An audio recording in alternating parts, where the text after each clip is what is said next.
লজ্জিত হয়ে গেলাম।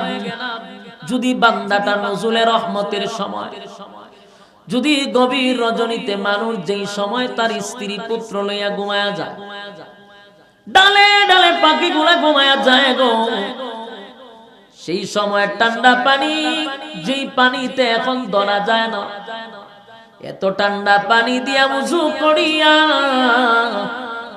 নুজুলে রহমতের সময় বান্দা যদি মালিকের দরবারে বলতে থাকে, মালিক গুনাহ করেছি, অন্যায় করে ফেলেছি, নিজের মাথায় তো নিজে কুড়াল মারছি গো, তামাম জিন্দেগির গুনার উপরে আমি লজ্জিত, আল্লাহ আমার গুনার উপরে আমি অনুতপ্ত, লজ্জিত হয়ে গেল।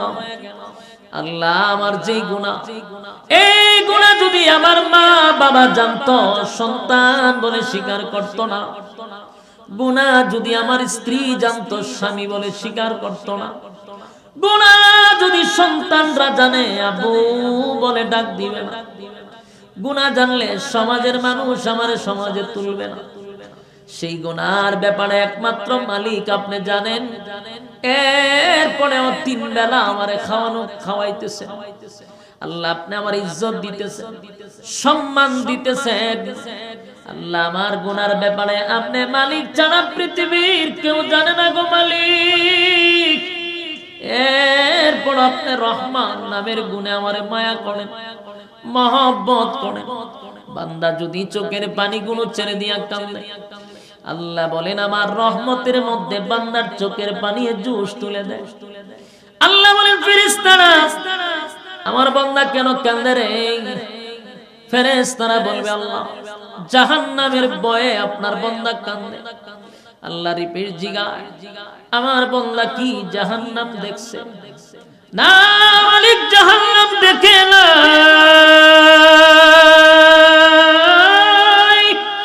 জাহান্নাম দেখে নাই, জাহান্নাম দেখে নাই। তাহলে কান্দে কেন? বলে আল্লাহ জাহান্নামের বয়ান শুনছে, জাহান্নামের প্রতি তার ভয় ঢুকছে, এই জন্য আপনার সামনে কান্দে। আল্লাহ জান্নাতের আশায় কান্দে। এই ফেরেশতারা শুন, আমার বান্দা কি জান্নাত দেখছে রে? না মালিক, জান্নাত তো দেখে না। তাহলে জান্নাতের আশা করে কেন? আল্লাহ তারা মাহফিলে উলামায়ে কেরামদের জবান থেকে শুনছে। এবার বান্দা যখন বিনাইয়া বিনাইয়া মালিকের দরবারে কান্দে রে, চোখের পানিগুলো ছেড়ে দিয়া, আল্লাহ তখন বলে ফেরেশতারা শুন, আমার বান্দা জাহান্নাম দেখলো না, আমার বান্দা জান্নাত দেখলো না। এরপর বান্দা জাহান্নামের ভয়ে কান্দে, জান্নাতের আশায় কান্দে। ওয়াদা দিলাম বান্দার চোখের পানি বরদাস্ত করতে পারি না, আমি বান্দার জীবনের সব গুনাহ মাফ করে। মনোযোগ দিয়ে শুনবেন, তাহলে আমি মনে করি কিছু একটা বাড়িতে নিয়ে যাওয়া সম্ভব, যদি মনোযোগ দেন, মেধা খাড়ায়া যদি শোনেন। এই সূরাটা শুরু থেকে শেষ পর্যন্ত লক্ষ্য করবেন, সূরাটা নাজিল হয়েছে কিন্তু মক্কাতে। বিশেষ একটা প্রেক্ষাপট ছিল, প্রেক্ষাপট হলো রাসূল সাল্লাল্লাহু আলাইহি সাল্লাম যখন একত্ববাদী খোদার দাওয়াত দেয় মক্কাতে, তখন 3টা দল ছিল। একটা ছিল দ্বিত্ববাদী, আর একটা ছিল তিত্ববাদী, আর একটা ছিল বহুবাদী। এই 3 দল ছিল।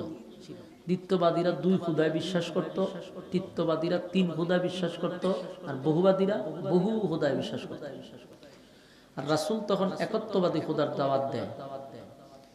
এই দাওয়াত যখন দেওয়া শুরু করছে, 3 দলের বক্তব্য হলো, আমাদের এত খোদা থাকতে আব্দুল্লাহর পুত্র মুহাম্মদ একজনের দাওয়াত দেয় কেন? আমাদের সাথে উনি একত্রিত হইলেই তো পারে, আমাদের দলে যোগ দিলেই তো হয়, আমাদের খোদা বেশি আছে, উনার তো খোদা মাত্র একজন। এই নিয়ে তারা একটা সমালোচনা শুরু করলো। বিভিন্ন ভাবে রাসূলের উপরে তারা অপবাদ দিতে লাগলো। মূল কারণটা হলো একত্ববাদী খোদার দাওয়াত দেওয়ার কারণ, আর রাসূলকে রাসূল হিসাবে মেনে নেওয়ার দাওয়াত। এই মক্কার মানুষ এটা বরদাস্ত করতে পারছে না। তারা বিভিন্ন ভাবে রাসূলকে গালমন্দ করতে লাগলো, অপবাদ দিতে লাগলো। এখানে একটা জিনিস লক্ষ্য করবেন, আল্লাহর পরে যার সম্মান, আল্লাহর পরে যার সম্মান, সমস্ত নবী রাসূলগণের সম্রাট সেই নবী মুহাম্মদুর রাসূলুল্লাহ সাল্লাল্লাহু আলাইহি সাল্লাম, যাকে আল্লাহর পরে যার সম্মান, যার চরিত্রের সার্টিফিকেট আল্লাহ কোরআনে দিয়েছে, সুবহানাল্লাহ, যার চরিত্রে স্পট নাই, এমন পয়গম্বরের ব্যাপারেও সমালোচনা ছিল কিনা? কথা হয় না? যার চরিত্রের সার্টিফিকেট আল্লাহ দিয়েছে, আযীম চরিত্র, সেই রাসূলের উপর অপবাদ ছিল, রাসূলকে নিয়ে সমালোচনা করছে। তাহলে আল্লাহর রাসূলকে নিয়ে যদি সমালোচনা করে, পৃথিবীর কেউ কি সমালোচনাতে বাঁচার সুযোগ আছে? আর সমালোচনা থাকবে, রাসূলকেও তারা বাদ দেয় না। সমালোচনা যারা করে তাদের একটা বৈশিষ্ট্য কি জানেন? তারা কোনো সময় কোনো লক্ষ্যে পৌঁছতে পারে না। এটা আপনি লিখে রাখবেন, কথাটা বাস্তবতা দেখবেন। যারাই সমালোচক মানে সমালোচনা করে তারা লক্ষ্যে পৌঁছতে পারে না। কেন জানেন? কারণ সে নিজেকে নিয়ে ব্যস্ত না, সে অন্যকে নিয়ে ব্যস্ত। আমার ভাষা বুঝেন কিনা আল্লাহ জানেন। যে সমালোচনা করে কি নিজের নিয়ে ব্যস্ত না আরেকজনের নিয়ে? সে তো আরেকজনে কি করে, কিভাবে খায়, কিভাবে ঘুমায়, সে কি করে, কি করতেছে, সব সময় মানুষকে ফলো করে, আরেকজনকে নিয়ে সে ব্যস্ত থাকে। তখন সে নিজে কিছু করতে পারে না। এটাই হলো সমালোচনার শেষ পরিণতি সমালোচকদের। আর যার সমালোচনা করে সে তাদের পিছনে থাকানোর সময় নেই, সে নিজেকে নিয়ে ব্যস্ত। তাই আল্লাহ তাকে উপরে উঠায় দেয়, সে ডেভেলপ হয়ে যায়।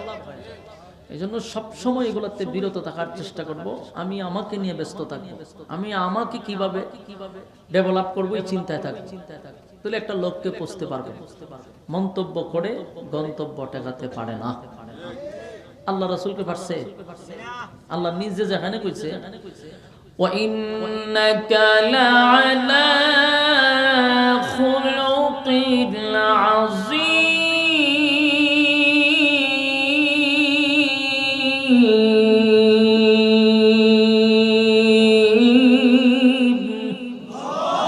আল্লাহ বলেন আযীম চরিত্র দিয়েছে। এই চরিত্র পাওয়ার পরেও মানুষ সমালোচনা করছে। শেষে কি রাসূলকে অপবাদ দিল? যে আব্দুল্লাহর পুত্র মুহাম্মদ ক্ষতিগ্রস্ত হয়ে গেছে। আসিরি নাউজুবিল্লাহ থাকলে হয়েন। তারা শেষে বলল কি? আল্লাহর রাসূল ক্ষতিগ্রস্ত হয়ে গেছে। এই অপবাদ যখন দিছে, আল্লাহ রাব্বুল আলামিন তাদের এই অপবাদের দাঁত ভাঙা জবাব দেওয়ার জন্য আমার তেলাওয়াতকৃত কমপ্লিট সূরা সূরা আসর আল্লাহ নাজিল করছেন। তাহলে নাজিলের কারণটা তোমরা বুঝতে পারছি। এই সূরা নাজিল হয় রাসূলকে তারা গালি দিছে, ক্ষতিগ্রস্ত বলে। আর আল্লাহ বলেন এই সূরা আমি নাজিল করছি, কে ক্ষতিগ্রস্ত আর কে লাভবান। এই সূরা দিয়া নিজের নিজে মাপ দাও, মাপ দিলেই বুঝতে পারবা তুমি ক্ষতিগ্রস্ত না আমার রাসূল ক্ষতিগ্রস্ত। সুবহানাল্লাহ। ১৫০০ বছর আগে রাসূলের ব্যাপারে নাজিল হয়েছে। কিন্তু কোরআনের একটা মুজিজা কি জানেন? কোরআন তার বিশেষ প্রেক্ষাপটে নাজিল হয়, কিন্তু হুকুম থাকে কিয়ামত পর্যন্ত। তার মানে হলো কিয়ামত পর্যন্ত যত মানুষ আসবে সবার জন্য এই সূরাটা একটা মাপ দেওয়ার স্কেল। আপনিও বুঝতে পারবেন যে আপনি কি ক্ষতিগ্রস্ত না লাভবান। এটাই সূরা কিয়ামত পর্যন্ত সবার জন্য। আপনারা যারা এখানে বসে রয়েছেন আপনারাও মাপ দিয়ে বাড়িতে যেতে পারবেন যদি মাপের সিস্টেম জানেন। সিস্টেম আলেমদের কাছ থেকে শিখে নিতে হয়। আমি আপনাদেরকে সিস্টেম শিখাই দিব, আপনারা মাপ দিবেন, দিলে নিজেই বুঝতে পারবেন আপনারা লাভবান না ক্ষতিগ্রস্ত। এই মাপ ১৫০০ বছর আগে বেঈমানরা আল্লাহ দিয়েছে।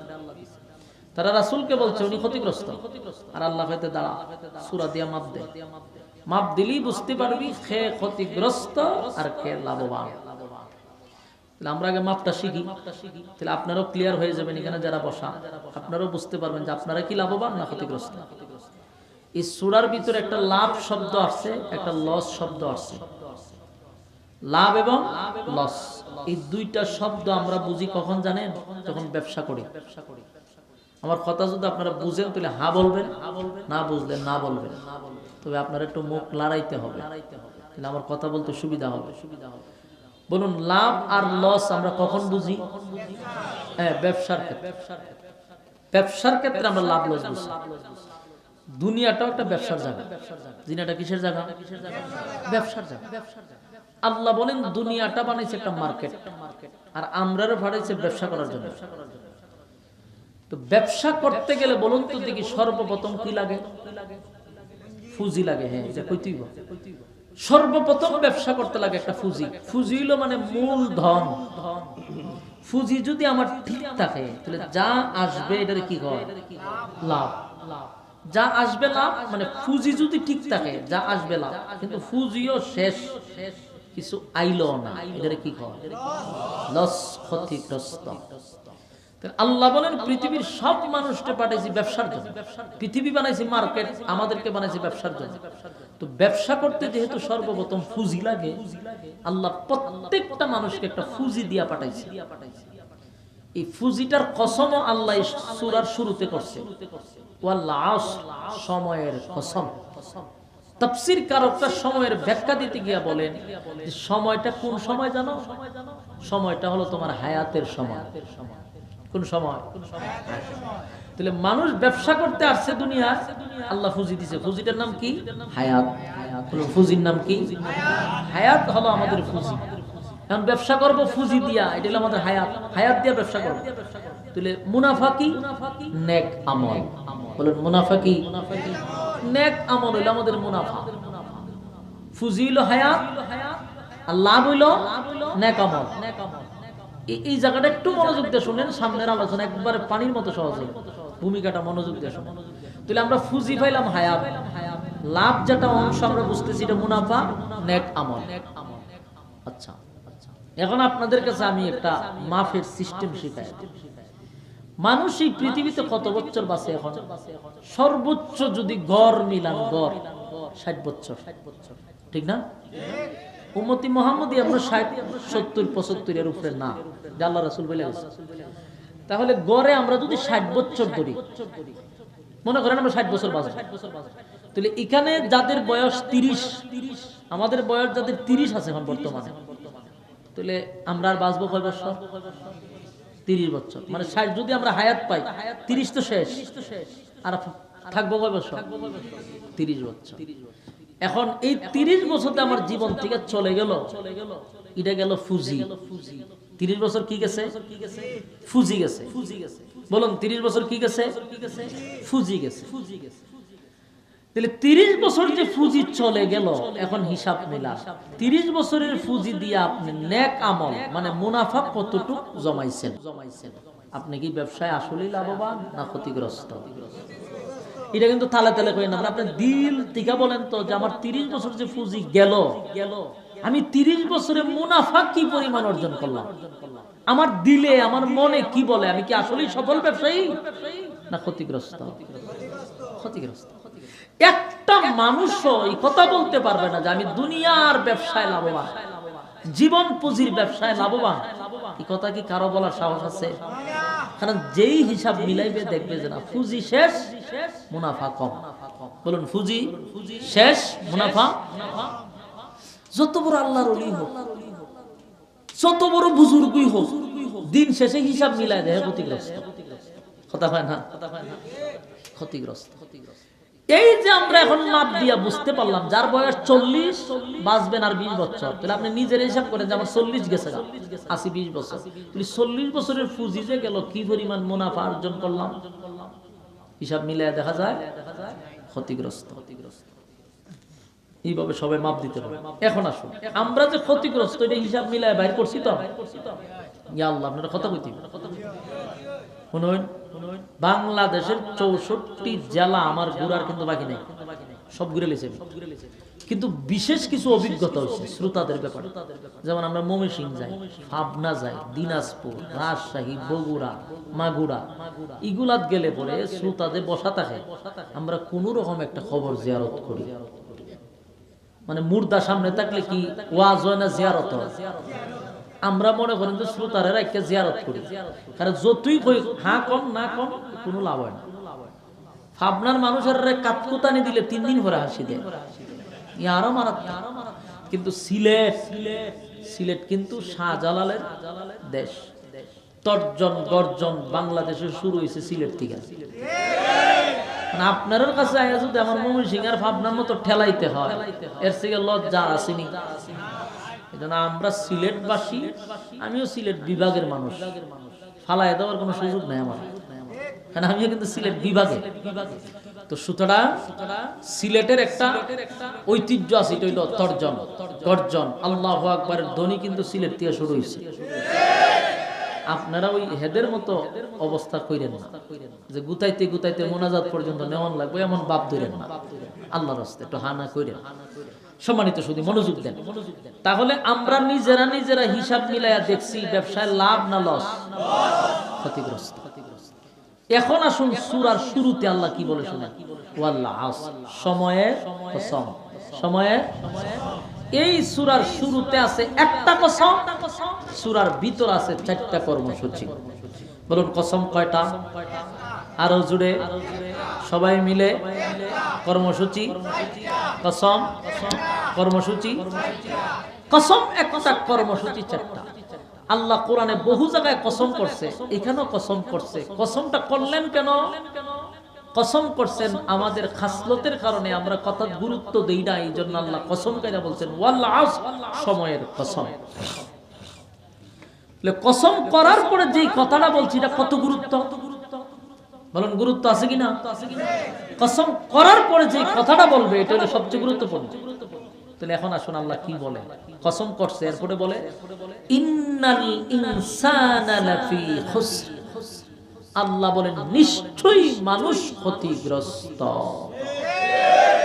দেখেন আগের হিসাব মিলান, আগে আমরা নিজেরা নিজেরা কিন্তু হিসাব মিলাইছি, মিলাই আমরা দেখছি ক্ষতিগ্রস্ত। বলুন হিসাব মিলাই কি দেখছি? ক্ষতিগ্রস্ত। কিন্তু এখন আল্লাহ কি কয়? আল্লাহ হয় ক্ষতি, আমার কথা কয় না। আল্লাহ কিন্তু কসম কইরা বলছে তোরা ক্ষতিগ্রস্ত, আর আমরা আগে হিসাব মিলাইছি আমরা ক্ষতিগ্রস্ত, আর আল্লাহ বলে ক্ষতিগ্রস্ত। তাহলে বাঁচার আর সুযোগ আছে? হ্যাঁ, এতক্ষণে লাইনে আসছে। আল্লাহ কসম করছে মালিকের কথার এমনি দাম, আবার করছে কসম, আবার কসম কইরা বলে তোরা ক্ষতিগ্রস্ত। তার মানে আমরা যে 100% ক্ষতিগ্রস্ত, এর মধ্যে কোনো সন্দেহ নেই।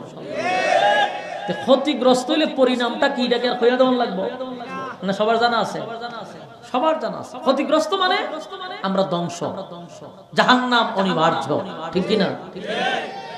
কিন্তু এই সূরার ভিতরে 4টা কর্মসূচি আছে। কয়টা কর্মসূচি? আল্লাহর মায়া দয়া বেশি। আল্লাহর মায়া দয়া বেশি হওয়ার কারণে ক্ষতিগ্রস্ত বলছে, এরপরে আবার 4টা কর্মসূচি দিছে। তার মানে হলো আমরা যে ক্ষতিগ্রস্ত হয়ে গেছি, ক্ষতিগ্রস্ত হয়ে গেছি এটা আল্লাহ ভালোই জানে, কিন্তু আমাদেরকে বাঁচাইতে চায়। আল্লাহ আমাদেরকে বাঁচাইতে চায়। এই জন্য আল্লাহ বলছেন 4টা কর্মসূচি দিছি, যদি পালন করতে পারো ক্ষতিগ্রস্ত হতে দিব না। কত গুরুত্বপূর্ণ কথা। ক্ষতিগ্রস্ত 100%, কিন্তু মায়া আর দয়া বান্দার প্রতি আল্লাহর বেশি। সুযোগ দিছে, দেখ 4টা কর্মসূচি যদি পালন করতে পারস তা আমি তোরে ক্ষতিগ্রস্ত হতে দিব না। তার মানে এটা পুরাটাই আমাদের প্রতি আল্লাহর দয়া আর মায়া। সুবহান। তাহলে আজকের মূল আলোচ্য বিষয় 4টা কর্মসূচির উপরে। বলুন কয়টা কর্মসূচির উপরে? 4টা কর্মসূচির উপরে আলোচনা। যদি 4 কর্মসূচি মাইনা বাড়িতে যেতে পারি, তাহলে মাহফিল কমিটি ওয়াজ করায়ও সার্থক, আপনারা ওয়াজ শুনলেও সার্থক, আমি ওয়াজ কইলেও সার্থক। তবে মূল হলো 4টা কর্মসূচি। আসুন আমরা একে একে 4টা কর্মসূচি বইলা আমি ওয়াজ শেষ। 1 নাম্বার, ইল্লাল্লাযীনা আমানু। 1 নাম্বার কর্মসূচি হলো ঈমান। বলেন 1 নাম্বার কর্মসূচি কি? 1 নাম্বার কর্মসূচি হলো ঈমান। ঈমান আনবো কার উপরে? 1 নাম্বার কর্মসূচি হলো ঈমান আনবো আল্লাহর উপরে। 1 নাম্বার আল্লাহ বলেন ইল্লাল্লাযীনা আমানু, ঈমান আনো আমি আল্লাহর উপর। যুবক ভাইরা, মুরব্বী বাবারা, দিলের কান লাগায়া শুনেন। প্রতিটা কথা যদি মনোযোগ দিয়া শুনেন তাহলে বুঝতে সুবিধা। এখানে একটা বিষয় হলো ইল্লাল্লাযীনা আমানু, ঈমান আনো আমি আল্লাহর উপর। এখন প্রশ্ন হলো, এক নাম্বার কর্মসূচি তো হলো ঈমান। আপনারা যারা আমার সামনে বসছেন, যাদের কানে আওয়াজ যায়, সবাই তো আমরা ঈমানদার। আপনারা আওয়াজে বোঝা যায় বেঈমান আছে কেউ? তাহলে আওয়াজও তো কম করে। ঈমানদারই যদি হন তাহলে ঈমানের আওয়াজ তো জুড়ে হওয়ার কথা। এখানে যারা বসছেন সবাই তো ঈমানদারের দাবি নিয়ে বসছেন, কোনো বেঈমান আছে? এইখানে যারা বসছেন সবাই তো ঈমানদারের দাবি নিয়ে আমরা বসছি, সবাই কিন্তু ঈমানদার। কিন্তু আল্লাহ ঈমানদারকে উদ্দেশ্য করে বলে ঈমান আনো আমি আল্লাহর উপর। এখানে সবচেয়ে বড় একটা কথা হলো, আমরা তো ঈমান লইয়াই বসছি, আমরা তো ঈমানদার। ঈমান আনার পরে আল্লাহ কেন আমাদেরকে ঈমানের দাওয়াত দেয়? কোরআনে দেখবেন বহু আয়াত আছে ইয়া আইয়ুহাল্লাযীনা আমানু শব্দ দ্বারা। সবগুলা আয়াতের মধ্যে আল্লাহ বলেন হে ঈমানদারেরা, ইয়া আইয়ুহাল্লাযীনা আমানু, ইয়া আইয়ুহাল্লাযীনা আমানুত্তাকুল্লাহা হাক্কা তুকাতিহ। হে ঈমানদারেরা আমি আল্লাহকে ভয় করো। বলুন তো দেখি, ঈমানদারেরাই তো আল্লাহকে ভয় করে, কোন বেঈমান কি করে? তাহলে আল্লাহ বেঈমানকে বলে না, বলে ঈমানদারকে। ঈমানদারকে বলে ঈমান আনো, ঈমানদারকে বলে আমি আল্লাহকে ভয় পাও। ভয় করার মতো ভয় করো। আবার আল্লাহ বলেন ইয়া আইয়ুহাল্লাযীনা আমানু কু আনফুসাকুম ওয়া আহলিকুম নারা। এখানে আল্লাহ বলেন হে ঈমানদারেরা, জাহান্নামের আগুন থেকে নিজে বাঁচো, অপরকে বাঁচাও, আহালকে বাঁচাও। এখানেও দেখলাম ঈমানদারকে আল্লাহ জাহান্নামের আগুন থেকে বাঁচার কথা বলে, ঈমানদারকে ঈমানের ওয়াজ করে, ঈমানদারকে ভয় পাওয়ার কথা বলে। যুবক ভাই, যদি আপনি দিলের কান লাগাইয়া অ্যানালাইজ করেন তাহলে বুঝতে পারবেন সব জায়গাতেই আল্লাহ ঈমানদারকে হুঁশিয়ার করে। ঘটনা কি? আমরা তো ঈমান আনছি, এরপরেও কেন মালিক ঈমানের কথা বলে? তার মানে হলো এক্সাম্পল ছাড়া বুঝতেন না। আমি একটা এক্সাম্পল দেই, সহজে বুঝবেন। মনে করেন আমরা স্টেজে যারা আছি, একজন, দুইজন, তিনজন, 60 জন, এই 60 জন আমরা স্টেজে আছি। মনে করেন আমার মোবাইলটা হারায় গেছে। হারানোর কারণে আমি বলতেছি 60 জনকে উদ্দেশ্য করে যে 60 জন লোক আমার মোবাইলটা দেন। তখন এরা চিন্তা করবো যে আমরা হুজুরের এত কাছাকাছি, এত সম্পর্কের মাঝখানে হুজুর খালি আমরারই কম, ফ্রেন্ডলো এত মানুষ থাকতে, সাইডে ফাইডে মানুষ থাকতে হেরারে দি দোষে না, খালি আমরারই দি হয় মোবাইল চুরি। তাই আমি কতক্ষণ পরে মনে মনে বললাম যে মোবাইলটা আমার দিয়া দেন। তো এদের প্রশ্ন থাকতে পারে, এত মানুষ থাকতে আমাদেরকে কেন বলে? খালি কি আমরাই আসছি? কিন্তু এখানে বুঝতে হবে যিনি বলতেছে, মানে আমি যে বলতেছি বারবার যে মোবাইলটা স্টেজের মানুষই নিছে দিয়া দেন, তার মানে আমার যিনি বক্তব্য দিতেছে উনি আসলেই জানে যে এখানে খামটা করছে স্টেজে। আমার কথা মনে বুঝেন নাই? আমি যে বলতেছি স্টেজের মানুষ মোবাইলটা আমাকে দেন, এরা বলবো যে আমরা খালি আছি, ফ্যান্ডেলের তো মানুষ আছে, এরা তো নিতে পারে, আপনি আমাকেই কেন বলেন? কিন্তু আমি যে বলতেছি আমি জানি যে ফ্যান্ডেলের ভিতর থেকে একজন নিছে। কথা হন ঠিক নেই? এই জন্য আমি ফ্যান্ডেলের মানুষকে বলি না, স্টেজের মানুষকে বলতেছি। ঠিক তেমনি ভাবে আল্লাহ ঈমানদারকে বলে ঈমানান। মানে আমরা যদি আল্লাহ আপনি হলে আমরারই কোন ঈমান আনার কথা, বেঈমান রাজা আছে, এরা তো ঈমান নাই, হেরারে কোন না কেন? তো যিনি আমাদেরকে বলতেছে ঈমান আনো, উনি জানে আমাদের মধ্যে গন্ডগোল আছে। কথা কয় না? উনি জানে আমাদের মধ্যেই গন্ডগোল আছে, এই জন্য বারবার খালি আমরারই টার্গেট করি। এই জন্য আল্লাহ ঈমানদারকে বলে ঈমান আনো, তার মানে আমাদের মধ্যে গন্ডগোল আছে। আছে না নাই? গন্ডগোল আছে, 100% আছে। বিশ্ববিখ্যাত সুদখোর যিনি, মানে বিশ্ববিখ্যাত সুদখোর আমরা যারা জানি দিল ডক্টর ইউনূস, উনি নোবেল পুরস্কার পাইছে সুদের জন্য। এই লোকটাকে যদি আপনি জিজ্ঞাসা করেন যে আপনি কি, এক বাক্যে বলবে যে আমি ঈমানদার। বলুন কি বলবে? তবে আমি ঈমানদার। কথা কি বুঝতেছেন? সবচেয়ে বড় দর্শনকারী, 100 দর্শন করার পরে যে সেঞ্চুরি করলো, তারপরে মিষ্টি বিতরণ করছে, তারও যদি জিজ্ঞাসা করেন আপনি কে, আমি ইমানদার, সে কি বলবে? যে মানুষ খুন করে, গুম করে, হত্যা করে, এই লোকটাকেও জিজ্ঞাসা করবেন, সেও বলবে আমি ইমানদার। এমনও লোক আছে যে বছরে মাত্র 2 বার নামাজ পড়ে, 2 ঈদে, সারা বছর আল্লাহর বান্দা কোনো নামাজ নাই।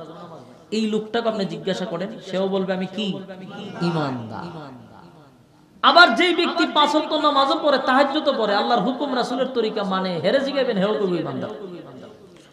তাহলে ইমানদার সবার দাবি, ইমানের দাবি, কিন্তু আসলে কি সবাই ইমানদার? কথা হয় না, সবাই কি ইমানদার? কিন্তু দাবি করি ইমানের দাবি। আল্লাহ বলেন ইয়া আইয়ুহাল্লাযীনা আমানু, হে ঈমানদারেরা, কু আনফুসাকুম ওয়া আহলিকুম নারা, এই আল্লাহ জাহান্নামের আগুন থেকে বাঁচাও, তোমার পরিবারকে বাঁচাও। এখানে কিন্তু আল্লাহ ঈমানদার কি বলছে? আল্লাহ বলেন ইল্লাল্লাযীনা আমানু, ঈমান আনো আমি আল্লাহর উপর। সব জায়গায় ঈমানদারকে আল্লাহ টার্গেট করে। ঘটনা কি? ঘটনা হলো স্পষ্ট আমাদের মধ্যে গন্ডগোল আছে। এই ঈমানদারের দাবি করি গো, কিন্তু আল্লাহর নবী বলছেন সকাল বেলা মানুষ ঈমানটা লইয়া ঘর থেকে বাহির হবে, বিকাল বেলা এই মানুষটা বেঈমান হইয়া ঘরে ফিরবে। এটা কোন জামানা? 2024 সাল। বলেন কোন জামানা? ইয়া আল্লাহ, আপনারা আওয়াজ দেন, আওয়াজ দেন, আপনারা কাছে ওয়াজ করেন, বড় বিরক্ত, কথা কইনা করে বলুন এটা কোন জামানা? এটা ফরে ডরে না, এটা এখন চলতেছে এই জামানা। এখন ঘর থেকে মানুষ ঈমান লইয়া বাইরে, বিকালে বেঈমান হইয়া ঘরে ফিরে।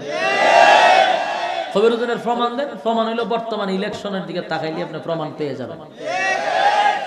সারাদিন শ্বাস তুলে বসে থাকে, তো লাঙ্গল মার্কা গিয়া যে গায় কিরে কি খবর, তো সিদ্ধান্ত হইছে না। লাঙ্গলে বুট চায় পাবলিকের কাছে, পাবলিকে কয় সিদ্ধান্ত হইছে না। তে লাঙ্গলে কয় আর চা খাওয়া, তে খাওয়াইছে চা। চা খাওয়ানোর পরে যে বুট কারে দিবি, চা দিয়ে আপনি খাওয়াইছেন, বুট তো আপনি কি দেওয়া লাগে। লাঙ্গল মার্কা খুশি নেবে যা, সালামালকে দিয়ে গেছে। কিছুক্ষণ পরে এই লাঙ্গল মার্কা তো গেছে, কিন্তু এই পাবলিক উঠে নাই, বসে রয়েছে। কিছুক্ষণ পরে আনারস মার্কাইছে, আয়া কয় বুট খারে দিবেন, এরা সিদ্ধান্ত হইছে না। আগে কিন্তু লাঙ্গল দিয়ে দিছে, আনারসে কি খাওয়া সিদ্ধান্ত। আনারসে কয় দুধ চা খাওয়া, খাওয়াইছে ইচ্ছা মতো দুধ চা। খাওয়ানোর পরে বুট কাটে দিবি, বুট তো আপনারই দেওয়ান লাগে। আনারস মার্কা খুব খুশি, সালামালকে দিয়ে গেছে। কিছুক্ষণ পরে টাক মার্কাইছে, মাহিয়া মাহির টাক মার্কা। আয়া সালামালকে দিয়া জিগায় বুটটা খারে দিবাই, আফা হলে সিদ্ধান্ত হইছে না। তা আফায় কয়তে সবাই রং সার দুধ চা খাওয়াইছে, আমি তো এটা খাওয়াইতো না, কফি খাওয়াই, জনমের খাওয়ানি খাওয়াইছে কফি। জিগাইতে বুটটা খারে দিবেন, ইয়া আল্লাহ আপনি যদি কফি খাওয়াইছে, ওই বুট আপনারই দেওয়া লাগে। আচ্ছা শুনছেন বুট কয়টা দিল, কয়জন দিল, এর ইমান আছে না গেছে? তে তো সোহাইল লালে ইমানদার হয়ে বেরিয়েছিল, বিকালে যে গরম ফিরছে এটা বেঈমান হইয়া। বাস্তব না বাস্তব? এটা কয় সাল? 24 সাল। রাসূলের ভবিষ্যৎবাণী 24 সাল। কথা বুঝতেছেন? আল্লাহর হাবিব বলেন মানুষ সকাল বেলা ঈমান লইয়া ঘর থেকে বাহির হবে, বিকাল বেলা বেঈমান হইয়া ঘরে ফিরবে। তার মানে এটা 24 সাল। আর আল্লাহ বারবার শুধু ঈমানদারকে ঈমানের বয়ান করে। ঈমানদারকে বলে ঈমানদার ঈমান আনো, আমি আল্লাহর উপরে ঈমান আনো, ঈমান আনো। ঈমানের এত দাম, ঈমানের এত দাম, ঈমানের এত দাম। এই যুবক ভাই সব কিছু দিয়া দিতে রাজি, কিন্তু ঈমানদার ঈমান দিতে রাজি না। কারণ ঈমানের এত মূল্য। কোন মানুষ যদি গুনাহ করে, মানুষ যদি গুনাহ করে, পাহাড় পরিমাণ গুনাহ করে, সাগর পরিমাণ যদি গুনাহ করে, কিন্তু একটা সময় গুনাহগার গুনার উপরে লজ্জিত হয়ে যায়। গুনাহ করতে করতে একটা সময় নিজের মধ্যে একটা অনুতপ্ত আসে। মানুষ গুনার পরে নিজে নিজে ছোট মনে করে আর বলতে থাকে মালিক আমার মতো গুনাহগার তোমার জমিনে কেউ নাই। আল্লাহ আমি যেদিকে তাকাই শুধু দেখি আমার মতো গুনাহগার কেউ নাই। মালিক तमाम জিন্দেগীর গুনার উপরে আমি লজ্জিত হয়ে গেলাম। যদি বান্দাটা নজুলের রহমতের সময়, যদি গভীর রজনীতে মানুষ যেই সময় তার স্ত্রী পুত্র লইয়া ঘুমায়া যায়, ডালে ডালে পাখিগুলা ঘুমায়া যায় গো, সেই সময় ঠান্ডা পানি, যেই পানিতে এখন ধরা যায় না, এত ঠান্ডা পানি দিয়া ওযু করিয়া নুজুলে রহমতের সময় বান্দা যদি মালিকের দরবারে বলতে থাকে, মালিক গুনাহ করেছি, অন্যায় করে ফেলেছি, নিজের মাথায় তো নিজে কুড়াল মারছি গো, तमाम জিন্দেগীর গুনার উপরে আমি লজ্জিত। আল্লাহ আমার গুনার উপরে আমি অনুতপ্ত, লজ্জিত হয়ে গেলাম। আল্লাহ আমার যেই গুনাহ, এই গুনাহ যদি আমার মা বাবা জানতো, সন্তান বলে স্বীকার করতো না। গুনাহ যদি আমার স্ত্রী জানতো, স্বামী বলে স্বীকার করতো না। গুনাহ যদি সন্তানরা জানে, আব্বু বলে ডাক দিবে না। গুনাহ জানলে সমাজের মানুষ আমারে সমাজে তুলবে না। সেই গুনার ব্যাপারে একমাত্র মালিক আপনি জানেন। এরপরেও 3 বেলা আমারে খাওয়ানো খাওয়াইতেছেন। আল্লাহ আপনি আমার ইজ্জত দিতেছেন, সম্মান দিতেছেন। আল্লাহ আমার গুনার ব্যাপারে আপনি মালিক ছাড়া পৃথিবীর কেউ জানে না গো মালিক। এরপর আপনি রহমান নামের গুণে আমারে মায়া করেন, মহব্বত করেন। বান্দা যদি চোখের পানিগুলো ছেড়ে দিয়া কাঁদে, আল্লাহ বলেন আমার রহমতের মধ্যে বান্দার চোখের পানি জুস তুলে দেয়। আল্লাহ বলেন ফেরেশতারা, আমার বান্দা কেন কাঁদে রে? ফেরেশতারা বলবে আল্লাহ জাহান্নামের ভয়ে আপনার বান্দা কাঁদে। আল্লাহ রিপিট জিগায়, আমার বান্দা কি জাহান্নাম দেখছে? না মালিক, জাহান্নাম দেখে না,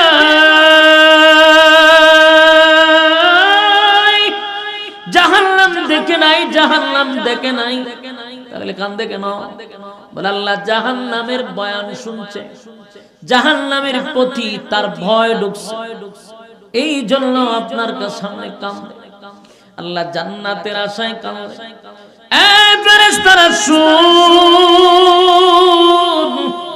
আমার বান্দা কি জান্নাত দেখছে রে? না মালিক, জান্নাত তো দেখে না। তাহলে জান্নাতের আশা করে কেন? আল্লাহ তারা মাহফিলে উলামায়ে কেরামদের জবান থেকে শুনছে। এবার বান্দা যখন বিনাইয়া বিনাইয়া মালিকের দরবারে কাঁদে রে, চোখের পানিগুলো ছেড়ে দিয়া, আল্লাহ তখন বলে ফেরেশতারা শুন, আমার বান্দা জাহান্নাম দেখলো না, আমার বান্দা জান্নাত দেখলো না। এরপর বান্দা জাহান্নামের ভয়ে কাঁদে, জান্নাতের আশায় কাঁদে। ওয়াদা দিলাম বান্দার চোখের পানি বরদাস্ত করতে পারি না, আমি বান্দার জীবনের সব গুনাহ মাফ করে বান্দার আমি মহব্বতের বান্দা বানায়া দিলাম। কিন্তু শর্ত হলো থাকতে হবে ঈমান। বলুন থাকতে হবে কি? এই ঈমান যদি থাকে তাহলে রব্বি কারীম আপনি আমার গুনাহ মাফ করে দিতে পারেন তওবার বদলত। কিন্তু ঈমান যদি না থাকে গো, মক্কায় গিয়া দোয়া করলে খামবনি। মদিনায়, মক্কা মদিনায় গিয়া যদি সেজদায় পড়ে চোখের পানিগুলো ছেড়ে দিয়া কাঁদেন, কিন্তু ঈমান নাই, তাহলে আপনার কান্নার কোনো দাম নাই, আপনার দোয়ার কোনো দাম নাই। ঈমানের এত দাম, ঈমানের এত দাম। এই যুবক ভাই, ঈমান এত দামি। ঈমান যার ভিতরে আছে তার পরীক্ষা আছে। ঈমানের পরীক্ষা ছাড়া কেউ জান্নাতে যেতে পারে না। যার ভিতরে ঈমান যত, তার পরীক্ষা তত। একটা কথা স্মরণ রাখবেন, এই পৃথিবীতে ঈমানের পরীক্ষা না দিয়া কেউ জান্নাতে গেছে এটা হতে পারে না। আপনারা কথা বলেন, ঈমান কি এত সোজা? আমি ঈমানের জন্য কিন্তু পরীক্ষা দিবেন না, এটা হতে পারে না। আমার কথা কি বুঝতেছেন? পরীক্ষা ছাড়া উত্তীর্ণ হওয়া সম্ভব না, পরীক্ষা দিতে হবে। একটা এক্সাম্পল, এক যুবক, টাটকা যুবক রাস্তা দিয়ে যাইতেছে, তো নদীর পার থেকে এক সুন্দরী রূপসী কন্যা কলস একটা লইয়া বেচারি যাইতেছে বাড়ির দিকে। কিছু বকাটে ছেলে আছে দেখবেন, এরা এইগুলা দেখে সুবাই সুবাই দেখে, উৎকায় দেখে কিতা করে। এই বকাটে ছেলে যখন দেখছে এই সুন্দরী মাইয়া যখন কলস লইয়া যায়, তখন কপালতা ভাই, কপালের ঘরের কপাল, কপালের ঘরে কপাল কেন ফেলো, কপালের ঘরের কপাল, এই কলসিটা যদি আমি হইতাম তাও তো বালা আছে। ওর কথাটা বুঝছেন, এটা কিন্তু এক্সাম্পল দিতাম। তখন কপালতা পায় কেন, কপালের ঘরের কপাল, কলসিটা যদি হইতাম তো এই মাইয়ার কুলো উঠতে পারতাম। আমার কপাল কত খারাপ। মনে করেন কলসের জবান আল্লাহ তুলে দিছে, এটা কিন্তু কিতাব না, এটা বুঝাই ফেললে হইতেছে। মনে করেন কলসের জবান খুললেই গেল, তো কলস কি বলবে আপনাকে? কলস বলবে, এই আহাম্মক, তুই আফসোস করতেছ যে আমি কলস কেন ইমাইয়ার কুলে উঠলাম, দেখি এমনি উঠে গেছি, পরীক্ষা ছাড়া বহু পরীক্ষায় আমি পাস হইয়া এই কুলে উঠছি। এটা কি একদিনে সম্ভব? একদিনে সম্ভব না, বহু পরীক্ষা উত্তীর্ণ হইয়া আমি কুলে উঠছি, এমনে না। কেমনে? বলে কেমনে হইলে শোনো, প্রথম আমি ছিলাম জমিতে, আমারে কুদাল দিয়ে খাইতে আনছাই না তুই এক জায়গায় 3-4 দিন কেন ফালাইয়া রাখছে। কিছুদিন পরে আবার আমার উপরে পানি ডালছে, ডাইলে ইচ্ছা মতো আমার চেঁচাইছে, চেঁচাইতে চেঁচাইতে আমার আড্ডি মাড্ডি যা আছে সব শেষ, মাডিয়ে বক্তব্য দেয়, আমার জনমের শেষ করা করছে। আবার কিছুদিন ফালাইয়া রাখছে, আমি ভাবছি আমার শাস্তি মনে কেন শেষ, কিন্তু দেখি না, কিছুদিন পরে আবার আমার ইচ্ছা মতো চেঁচাইছে, চেঁচাইয়া পরে আমার এক কানা করে এক জায়গায় তুলছে। আমি ভাবলাম যেমন আমার শাস্তি শেষ, কিন্তু দেখি না, আমার তুললা নিয়ে এক মিশিং এর ভিতরে ঢুকাইছে, হোমা মিশিং এর ভিতরে ঢুকাই ইচ্ছা মতে আবার আমার চেঁচছে, জনমের হিসাব হচ্ছে, আমার যা আছিল সব শেষ করে দিয়েছে। এরপরে মিশিং এর ভিতর দিয়ে বাইরেছি বলে চিন্তা করলাম যে না, আমার মনে শাস্তি শেষ, কিন্তু না, শাস্তি শেষ না, এখান থেকে নিচে আরেক জায়গায় নিয়ে এরপরে আবার ঢুকেছে আরেক মিশিং এর ভিতরে, মিশিং এর ভিতরে ঢুকাইয়া এবার আমার রবারের মতো একবার টানে, একবার মেলা, একবার শুরু করে, একবার বড় করে, ইতা করতে করতে আমার একটা কলসের রূপ ধারণ করছে। এর মধ্যে বাংলা আবার শেষে চা আবার বানায়, আবার বাংলা আবার চা আবার বানায়, শেষে আমার একটা রূপ রেখা তৈরি করছে। এরপরে ভাবলাম যে আমার একটু শান্তিতে আছি, কিন্তু না, শান্তি নাই। কিছুদিন পরে আবার আমরা রোদ্রে শুকাইছে, জনমের রোদ শৈল্য লাগাইছে, লাগাই আমার বডি তৈরি করছে। চিন্তা করলাম যাক, রোদ্রের তাপ যাওই খাইছে, এখন তো একটু শান্তিতে আছি, কিন্তু শান্তি তো শেষ হয়েছে না, অশান্তি খালি শুরু হয়েছে। কিছুদিন পরে নিয়ে আমার জাহান্নামের ভিতরে ঢুকেছে, আগুনের ভিতরে নিয়ে যখন ঢুকাই আমার ইচ্ছা মতো ফুটছে, ফুটতে ফুটতে আমার জিন্দেগি শেষ, তেনা তেনা বানাইছে, ফুই রাইন্না নিচে ফালাইছে। চিন্তা করলাম যে যাক, এখন মনে একটু শান্তিতে আছি, দিয়ে এখনো শান্তি না। এরপরে আমার নিয়ে আবার রোদ্রে দিছে, আবার এরপরে উপরে তুললা ইচ্ছা মতে ফাঁসায় থাপাইছে, ইচ্ছা মতে আমার চাপ ফরাইছে, সরাইছে, সরাইয়া এরপরে ফাইনাল পরীক্ষাতে আমার নিয়ে এক জায়গা রাখছে, রাখা কিছুদিন পরে দিয়ে আরেক লুকাইয়া আমার ইচ্ছা মতো আবার রং করছে, সুন্দর করে আমার সাজাইছে, বুঝাইছে। চিন্তা করলাম যে যাক, পিডা মুড়া খাইয়া শেষ পর্যন্ত থাপড়ায় তুপড়ে আমার রং করতেছে, রং টং কইরা ওমা হন দিয়ে আমার গাড়ি তুলে বাজার লয়ে গেছে, বাজার নিয়ে যে বিক্রি করছে, এই বিক্রি কলস আয়া এই মহিলার বাড়িতে আইছে, আর এই মহিলাই কলস লয়ে গেছে পুকুরে গিয়া পানি আইনা আমার কুলে লইছে।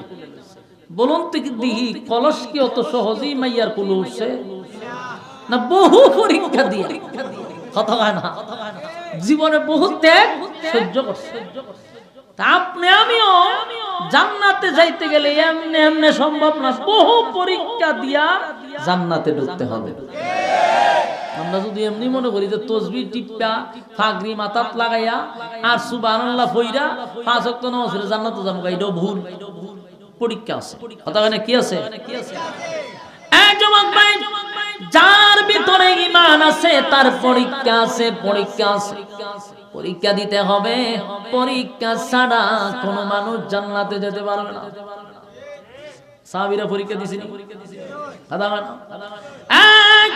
সাহাবায়ে কেরামরা নবীর কাছ থেকে ঈমান শিখছে, নবীরে দেখছে, এরপরও সাহাবীরা পরীক্ষা দিছে। কত সাহাবী পরীক্ষা দিতে গিয়া জিহ্বার মধ্যে প্যারাক মারছে, এই মালিকের নাম নেওয়ার অপরাধে জিহ্বার মধ্যে প্যারাগ মারছে। আল্লাহ আল্লাহ শব্দ যেন না বলতে পারে। কত সাহাবীর জ্বলন্ত কয়লার মধ্যে শোয়া দিছে গো, চামড়া গুলি কষে কষে জমিনে পড়ছে, এরপর ঈমান ছাড়ে নাই, ঈমান ছাড়ে না। এত নির্যাতন, গলার মধ্যে গামছা লাগাইয়া মরুভূমির অলিতে গলিতে সাহাবায়ে কেরামদেরকে টানছে। অপরাধ শুধু ঈমান ঈমান ঈমান ঈমান, সব দিছে রে কিন্তু ঈমান দেয় না। আজকে মানুষ এত আহাম্মক, এত নাফরমান, সামান্য স্বার্থের জন্য ঈমান বিক্রি করে দেয়। 5 টাকার একটা চায়ের কাছে ঈমান বিক্রি করে দেয়। কত বড় কপাল পোড়া! অথচ ঈমানের এত দাম, এত দাম। যাররা পরিমাণ ঈমান লইয়া যদি কবরে যায়, গুনার কারণে মানুষগুলি জাহান্নামের আগুনে জ্বলবে রে, গুনার কারণে জাহান্নামের আগুনে জ্বলবে। কিন্তু এই যে যাররা পরিমাণ ঈমান লইয়া কবরে গেছেন, আমার আল্লাহ বলবেন আমার বান্দা যাররা পরিমাণ ঈমান লইয়া কবরে আসার কারণে আমার বান্দারে একটা সময় জাহান্নামের আগুন থেকে উঠাইয়া বান্দারে আমি জান্নাতে দিব। বলুন কিসের কারণে? যাররা পরিমাণ ঈমান থাকার কারণে একটা সময় জান্নাতে ঢোকাবে। কিন্তু ঈমান যদি চলে যায়, দুনিয়াও শেষ, পরকালও শেষ। অথচ সামান্য বিষয় নিয়ে ঈমান ছেড়ে দেই। আমি আপনাদের হাতে পায়ে ধরে বলি, 4 কর্মসূচির মধ্যে 1 নাম্বার হলো ঈমান। ঈমান যদি আপনার মজবুত থাকে, পরীক্ষা আপনার উপরে আসবে, আর সেই পরীক্ষায় আপনি উত্তীর্ণ হতে হবে। কারণ আমার নবী পর্যন্ত রক্তাক্ত হইছে, সমস্ত নবী রাসূলগণ আল্লাহর দেওয়া পরীক্ষায় উত্তীর্ণ হইছে, সাহাবায়ে কেরাম পরীক্ষা দিছে। আর আমরা যারা ঈমান আনছি, আমাদের উপরও পরীক্ষা আসবে, পরীক্ষায় উত্তীর্ণ হতে হবে। তাই আল্লাহ রাব্বুল আলামিন বলেন 4টা কর্মসূচির মধ্যে 1 নাম্বার হলো ঈমান, 1 নাম্বার হলো ঈমান। এবার আসুন 2 নাম্বার কর্মসূচি হলো ওয়ামিলুস সালিহাত। 2 নাম্বার কর্মসূচি হলো ওয়ামিলুস সালিহাত। 2 নাম্বার হলো নেক আমল করতে হবে। বলুন 2 নাম্বার কি? আরো জোরে যুবক ভাই, 2 নাম্বার হলো নেক আমল। কর্মসূচি 4টা, একটা বলছি ঈমান, 2 নাম্বার হলো নেক আমল। আমি আপনাদের কাছে জানতে চাই, গোটা পৃথিবীর দিকে যদি তাকান, মানুষ কি নেক আমল করে? সব মানুষ গুনাহের প্রতিযোগিতা, কে কত গুনাহ করতে পারবে সেটা নিয়ে এখন চলে প্রতিযোগিতা। নেকের প্রতিযোগিতা কম। এই যে আপনারা মাহফিলে আসছেন, আমি যতগুলা আয়াত আপনাদের সামনে তেলাওয়াত করছি, প্রতিটা অক্ষরে অক্ষরে 10টা করে নাকি আপনাদের আমল নামায় আল্লাহ লিখে দিছে। লাভ না লস? যুবক ভাইরা, একটা নেকির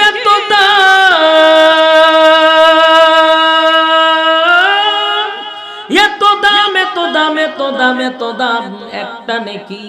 আমরা মনে করছি মাহফিল আসলে না হয় 10টা নেকি পাবো, এই 10টা নেকি দিয়ে আমি কি করব?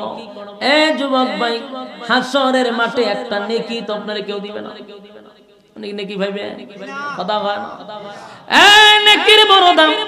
2 নাম্বার হলো ওয়ামিলুস সালিহাত। 2 নাম্বার হলো নেক আমল। একটা নেকি আপনাকে হাসরের মাঠে মাও দিবে না, একটা নেকি বাবাও দিবে না, একটা নেকি আপনার নিজের স্ত্রীও দিবে না। কিয়ামতের ময়দানে একটা নেকির এত দাম, এত দাম, এত দাম, এত দাম। আল্লাহ বলবে বান্দারে দুনিয়াতে তো মাতব্বরি কম করছত না, নেতাগিরি কম করছত না, আমি আল্লাহ রাইতে দিনে 24 ঘন্টা দিছিলাম, আমি আল্লাহকে সময় দিলি না, মন গড়া জিন্দেগি চালাইছস, ঘন্টার পর ঘন্টা আইপিএল এ খরচ করছস, ঘন্টার পর ঘন্টা বিশ্বকাপে খরচ করছস, সব সেক্টরে সময় দিলি, ব্যবসাতে সময় দিলি, চাকরিতে সময় দিলি, বাচ্চা কাচ্চারে সময় দিলি, স্ত্রীরে সময় দিলি, বাবা মারে সময় দিলি, বন্ধু বান্ধবরে সময় দিলি, সময় দিলি না শুধু আমি আল্লাহর বেলা। আল্লাহ বলবে বান্দা শুন, তোর আমল নামা মাইপা দেখছি, একটা নেকির শর্ট পড়ছে। কয়টা নেকি? একটা নেকি শর্ট পড়ছে গো। একটা নেকি লইয়া যদি আমি আল্লাহর সামনে আসতে পারস, জান্নাত দিয়া দিব। আর একটা নেকি যদি তোর কম থাকে, আমি মালিক তোরে জাহান্নামে দিব। বললে আমার চিৎকার দিয়া বলে মালিক,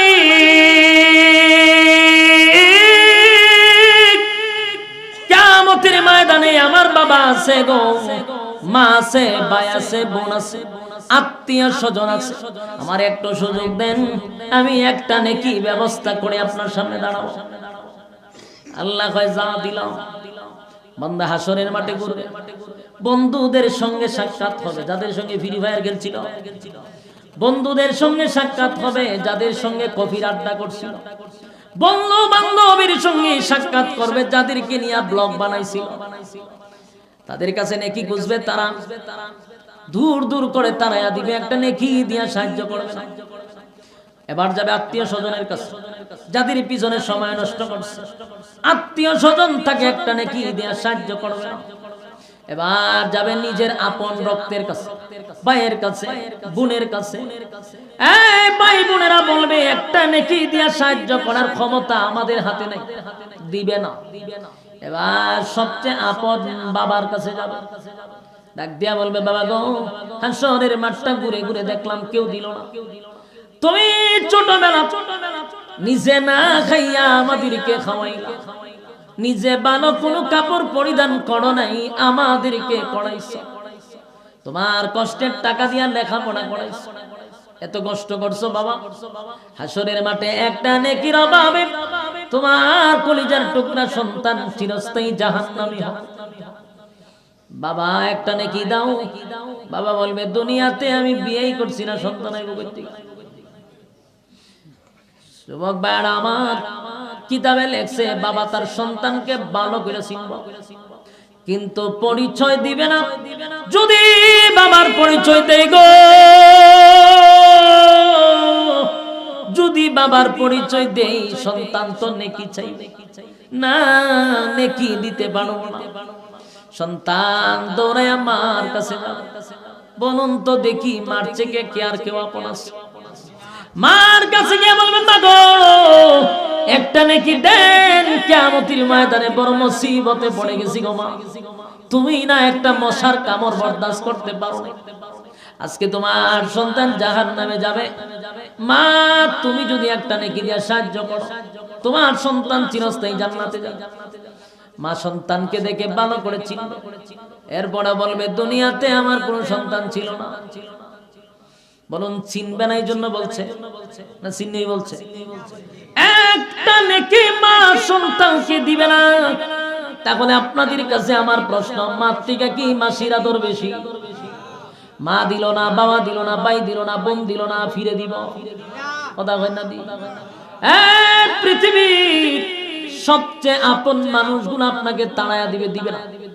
এজন্য আল্লাহ কোরআনে বলেন ইয়াউমা ইয়াফিরুল মারউ মিন আখিহি ওয়া উম্মিহি ওয়া আবিহি ওয়া সাহিবাতিহি ওয়া বানিহি। কিয়ামতের ময়দানে মা সন্তানকে অস্বীকার করবে গো, বাবা সন্তানকে অস্বীকার করবে, ভাই ভাইকে অস্বীকার করবে।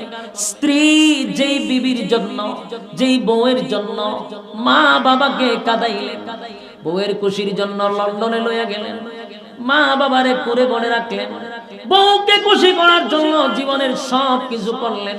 সেই বিবির কাছে একটা নেকির কাছে গেলে বলবে দুনিয়াতে আমার বিয়ে শাদী হইছে না, জামাই বউ করতে গেল। তার মানে হলো নেকি আপনাকে কেউ দিবে না। বন্যা অপারক হইয়া রব্বে কারীমের সামনে দাঁড়াবে, আল্লাহ বলবে বান্দারে হাসরের মাঠটা তো ঘুরে ঘুরে আসলি, দিছিনি তোরে কেউ একটা নেকি।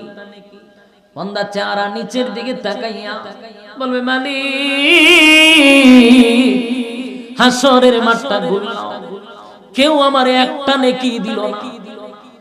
আল্লাহ বলে বান্দা আমি জানি হাসরের মাঠে কেউ কাউরে নেকি দিয়া সাহায্য করবে না, তারপরও তোরে কেন পাঠাইলাম জানোস? কারণ আমি তোরে 60টা বছর হায়াত দিয়েছিলাম, তোরে ফুজি দিয়া দুনিয়াতে পাঠাইছিলাম। এই ফুজি তুই আমি আল্লাহর পিছনে ব্যয় করস না। তুই মার পিছনে খরচ করছ, বাবার পিছনে, দাদার পিছনে, ভাইয়ের পিছনে, বন্ধুর পিছনে, বউয়ের পিছনে, তুই তো তাদের পিছনে পুঁজি ব্যয় করলি, ব্যবসা করে সময় নষ্ট করলি, চাকরি করে বিপিএল দেখা, তারপরে বিশ্বকাপ দেখা, পাবজি খেলা, ফ্রি ফায়ার খেলা সময় নষ্ট করছ, ফেসবুকে অন্যের বিরুদ্ধে লেখার জন্য ব্যস্ত ছিলি, সারাদিন মানুষের দোষ তালাশ করছ, সময় তো নষ্ট করলি। আমি আল্লাহরে তো একটা সেকেন্ডের সময় দিলি না, তাই আমি আল্লাহ নিজেই তোরে হাসরের মাঠে পাঠাইলাম। যাদের খপ্পরে পড়ে আমি আল্লাহকে তুই ভুলে গেছস, আজকে তাদের কাছে পাঠাইছি, দেখ তোরে একটা নেকি দিয়া কি সাহায্য করছে না। মালিক নেকি তো দিল না। তখন আল্লাহ বলে বান্দারে একটা নেকির অভাবে তুই পড়ছস, তুই যে বরনি গুনাহাটি মোল্লা বাড়ির মাহফিলে বৈশা কোরআনের কথাগুলি মনোযোগ দিয়ে শুনছি, প্রতিটা আয়াতে 10টা করে নেকি, প্রতিটা অক্ষরে তোদের আমলনামায় জমা রাখছিল। আজকে সেই আমল দিয়া সেই নেকিটা পূরণ করে আমি তোরে চিরস্থায়ী জান্নাত দান করলাম। এই জবাব ভাই বলুন তো দেখি, কর্মসূচি 2 নাম্বার কি করা? নেক আমল করা। জোরে কোন কি করা? ওয়ামিলুস সলিহাত। 2 নাম্বার হলো নেক আমল, নেক আমল, নেক আমল, নেক আমল। 3 নাম্বার হলো ওয়াতাওয়াসাউ বিল হক। 3 নাম্বার হলো বান্দারে তোর হক কথা বলতে হবে। বলুন কি কথা? আরো জোরে, আরো জোরে। হক কথা তিতা না মিঠা? কথা হয় না? হক কথাটা এমন তিতা, হক কথা যদি ইমাম সাহেব মিম্বরে বলে ইমামতি থাকে না। হক কথা যদি খতিব সাহেব বলে খতিবগিরি থাকে না। হক কথা যদি বক্তা সাহেব বলে বক্তা বক্তার চেয়ারে থাকে না। হক কথার এত অ্যাকশন। হক কথা যদিও তিতা কিন্তু কর্মসূচি কয় নাম্বার? আল্লাহ বলেন হক কথা বলতেই হবে, বলতেই হবে। হক কথা তিতা হইল মানুষের কাছে পৌঁছায় দাও, কে খুশি কে বেজার দেখার সুযোগ নাই। কথা হয় না? আমার যুবক ভাইরা, আজকের সমাজের যত হক কথা আছে, যত নেক কথা আছে, সব ইমাম সাহেবের উপরে ছেড়ে দেয়। বাস্তব না বাস্তব? বেচারা মসজিদে আসতেছে, রাস্তায় দেখছে গান বাজনা চলতেছে, আয় ইমাম সাহেবের কয় হুজুর সামনের জুম্মার দিন ফাড়ায়া ফুড়ায়া লাইবেন, হের বাড়িতে গান বাজায়। আয় ইমাম সাহেবের হক কথা ছেড়ে দিছে। ইমাম সাহেব জুসের সুডে হুশ হারায়া এমন বক্তব্য দিছে গানের বিরুদ্ধে। বয়ান শেষ করে যখন রুমে গেছে, এখন মসজিদের লোক আয়েছে, হুজুর খানা খাইছি নি? খাইছি। কত কাটিকুল করে আমি কি তা করলাম? যে বক্তব্য দিচ্ছেন গানের বিরুদ্ধে, গান তো আমি বাজাইছিলাম, আমি মসজিদের সভাপতি, চাকরি আছে না গেছে? কিন্তু যে ইমাম সাহেবের মেসেজ দিছে হুজুর ফাড়ায় ফুটাইলেন, হে যদি প্রতিবাদ করতো, তার চাকরিও যায় না, তার এলাকার থেকে তার বিদায় করতে পারে না। ইমাম সাহেব আরেকখান দিয়েছে মেহমান মানুষ, সব ইমাম সাহেবের উপরে ছেড়ে দেয়। ইমাম সাহেব জুসে শুধু হুশ হারায় এমন বক্তব্য দেয়, পরের দিন চাকরি শেষ। বাস্তব না বাস্তব? আমার জবাব দেন, হক কথা কি শুধু আলেমদের জন্য, ইমামের জন্য না? প্রতিটা মানুষ হক কথা বলতে হবে, হক কথা বলতে হবে। হক কথা যখন প্রত্যেকের মুখ দিয়ে উচ্চারিত হবে, সমাজে কোনো আখাম কোখাম, দিনের খাম রাত্রের খাম কোনো কাম হবে না। যদি সবাই হক কথা কয়, ঠিক নেই? হ্যাঁ যুবক ভাই, 3 নাম্বার হলো হক কথা, হক কথা, হক কথা। এবার আসুন 4 নাম্বার হলো, 4 নাম্বার হলো ওয়াতাওয়াসাউ বিস-সাবর। 4 নাম্বার হলো বান্দারে ধৈর্য ধারণ করো। 4 নাম্বার কি? ধৈর্য। 4 নাম্বার কি? 4 নাম্বার কর্মসূচি হলো ধৈর্য। বান্দা তুমি যদি ধৈর্য ধারণ করো, ধৈর্যটা সবার শেষে রাখছে, কারণ ধৈর্য যদি আপনার থাকে তাহলে আপনি ঈমান রাখতে পারবেন, ধৈর্য যদি থাকে আপনি নেক আমল করতে পারবেন, ধৈর্য যদি থাকে হক কথা বলতে পারবেন। তাই ধৈর্য ধরতে হবে আমার যুবক ভাইরা। আল্লাহ কিন্তু শুরুতেই বলছে ওয়াল আস, সময়ের কসম, তার মানে তোমার আমার ফুজির কসম, আমাদের হায়াতের কসম। ইন্নাল ইনসানা লাফি খুস, আল্লাহ বলেন কসম কইরা বললাম পৃথিবীর মানুষ তোরা ক্ষতিগ্রস্ত, 100% তোরা ক্ষতিগ্রস্ত, 100% তোরা ক্ষতিগ্রস্ত। কিন্তু 4টা কর্মসূচি দিয়া বলে বান্দারে 1 নাম্বার হলো ঈমান আনবি, 2 নাম্বার নেক আমল করবি, 3 নাম্বার হক কথা বলবি, 4 নাম্বার ধৈর্য ধারণ করবি। আমি আল্লাহ ওয়াদা দিলাম তোদেরকে ক্ষতিগ্রস্ত হতে দিব না। 4টা কর্মসূচি কারা কারা কারা পালন করবেন? 2টা হাত তুলে দেখায়া দেন। লিল্লাহে তাকবীর, লিল্লাহে তাকবীর।